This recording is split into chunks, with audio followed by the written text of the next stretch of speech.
بسم اللہ الرحمن الرحیم۔ السلام علیکم۔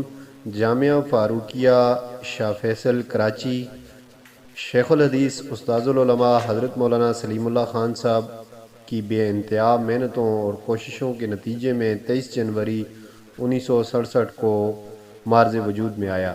اس کی ابتدا علماء دین کے مخلصانہ مشوروں کے بعد کی گئی، جن میں محدث العصر حضرت مولانا محمد یوسف بانوری رحمۃ اللہ علیہ، حضرت مولانا مفتی اعظم پاکستان مفتی محمد شفیع صاحب اور خطیب اسلام حضرت مولانا احتشام الحق تھانوی صاحب نور اللہ مرکزہ شامل تھے۔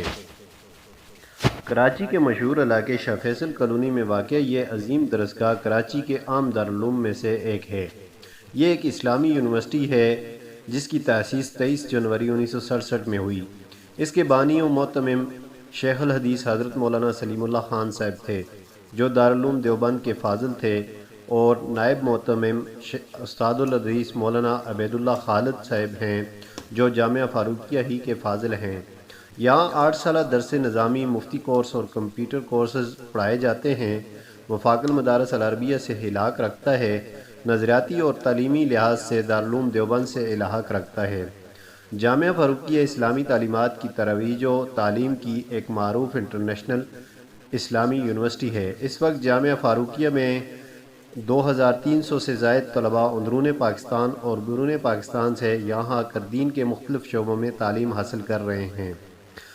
جامعہ فاروقیہ میں حفظ قرآن کریم اور میٹرک کے مساوی، ثانویہ خاصہ، انٹرمیڈیٹ کے مساوی، عالیہ بی اے کے مساوی، عالمیہ ایم اے کے مساوی، تخصص پی ایچ ڈی کے مساوی تعلیم دی جاتی ہے۔ ہر تعلیمی سال کے اختتام پر جامعہ فاروقیہ کے طلباء کا امتحان وفاق المدارس العربیہ پاکستان کی زیر نگرانی لیا جاتا ہے۔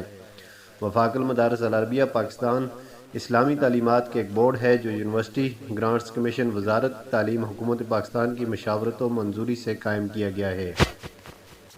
جامعہ فاروقیہ کے بانی اور شیخ الحدیث حضرت مولانا سلیم اللہ خان صاحب تھے، جنہوں نے دارالعلوم دیوبند سے تحصیل علم حاصل کی۔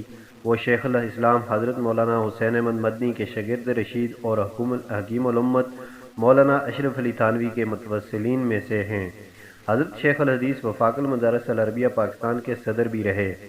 جامعہ فاروقیہ میں تعلیم حاصل کرنے والے طلباء کو تعلیم، کتابیں، خورد و نوش، رہائش، دعائیں اور دیگر سہولیات بلا معاوضہ فراہم کی جاتی ہیں، اور ان میں سے کسی بھی مد میں کوئی رقم نہیں لی جاتی۔